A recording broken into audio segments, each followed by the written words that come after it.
কম বয়সে স্বামীকে হারিয়েছেন, জেলে থাকতে মাকে হারিয়েছেন, অফিসে অবরুদ্ধ থাকা অবস্থায় ছোট ছেলেকে হারিয়েছেন। আরেক সন্তান হাজার মাইল দূরে লন্ডনে ছিল ১.৫ দশক। এছাড়া নিজ বাসা থেকে তাকে বের করে দেওয়া হয়েছে।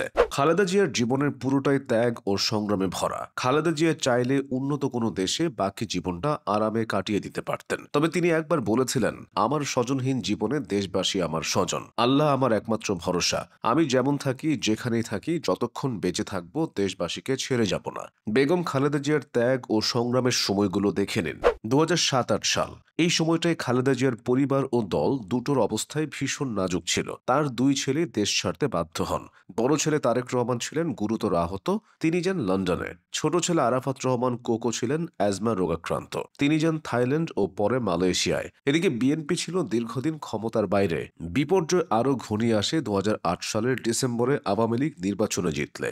নানা অনিয়মের অভিযোগ তুলে খালেদা জিয়ার ঢাকা সেনানিবাসের শহীদ মইনুল রোডের বাড়িটির বরাদ্দ বাতিল করা হয়। পরে ২০১০ সালের ১৩ই নভেম্বর তাকে সেই বাড়ি থেকে উচ্ছেদ করা হয়, যেখানে তিনি ৩৮ বছর ধরে বসবাস করেছিলেন। মূলত জিয়াউর রহমান প্রাণ হারানোর পর তৎকালীন সেনাপ্রধান হুসেইন মোহাম্মদ এরশাদ টোকেন মূল্যে ওই ২.৭২ একর সম্পত্তি খালেদা জিয়াকে বরাদ্দ দিয়েছিলেন। এরপরও খালেদা জিয়ার বিপর্যয় শেষ হয়নি। ২০১৫ সালের জানুয়ারি থেকে খালেদা জিয়া গুলশানে তার অফিসে অবরুদ্ধ হন। এই অবস্থায় মালয়েশিয়ায় আরাফাত রহমান কোকো প্রাণ হারায়। পারিবারিক জীবনে ঝড় ঝঞ্ঝার এই সময়টাতে তিনি দলকে ভোলেননি। খালেদা জিয়া একবার বিরল রেকর্ড করেছিলেন। মাত্র ১৪ দিনে তিনি প্রায় ১০,০০০ কিলোমিটার পথ অতিক্রম করেছিলেন। বিধ্বস্ত বিএনপিকে নতুনভাবে সংগঠিত করতে তিনি একের পর এক জেলা পাড়ি দিয়েছিলেন। শতাধিক জনসভা ও পথসভায় নির্বাচনী ভাষণ দিয়েছিলেন। এভাবে বাংলাদেশের নির্বাচনী অভিযানের ইতিহাসে খালেদা জিয়া রেকর্ড করেছিলেন। তখন ছিল নির্বাচনের সময় ২০০৮ সালের নির্বাচন, কিন্তু বিএনপি সেই নির্বাচনে হেরে যায়।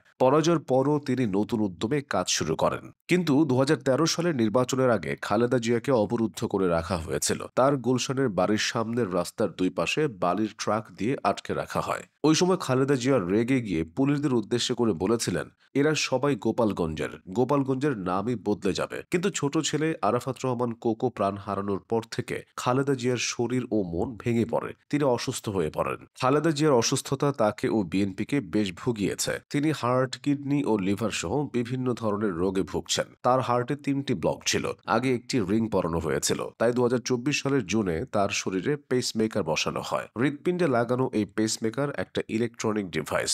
এটা নিয়মিত বিরতিতে হার্টকে সিগন্যাল পাঠায় যাতে হার্ট পাম্প করে। বেগম জিয়া আর্থ্রাইটিস ও ডায়াবেটিসেও ভুগছেন। এরপর লন্ডনে গিয়ে উন্নত চিকিৎসা নিয়ে দেশে ফিরেছেন। ইতিহাস তাকে অনেক কারণে মনে রাখবে। তবে আলাদা করে বলতে হয়, ৮০-র দশকে জেনারেল এরশাদের সামরিক শাসন অবসানের লক্ষ্যে দেশব্যাপী গণতান্ত্রিক আন্দোলনের নেতৃত্ব দেওয়ার কারণে এরশাদের ৯ বছরের শাসনামলে খালেদা জিয়া ৩বার গ্রেফতার হন। এই আন্দোলনের সফল হয়ে ১৯৯১ সালে খালেদা জিয়া বাংলাদেশের প্রথম নারী প্রধানমন্ত্রী হয়েছিলেন। সেবার তিনি ফেনী ১, বগুড়া ৭, ঢাকা ৫, ঢাকা ৯, চট্টগ্রাম ৮ মোট ৫টি আসনে জিতেছিলেন, যা রেকর্ড।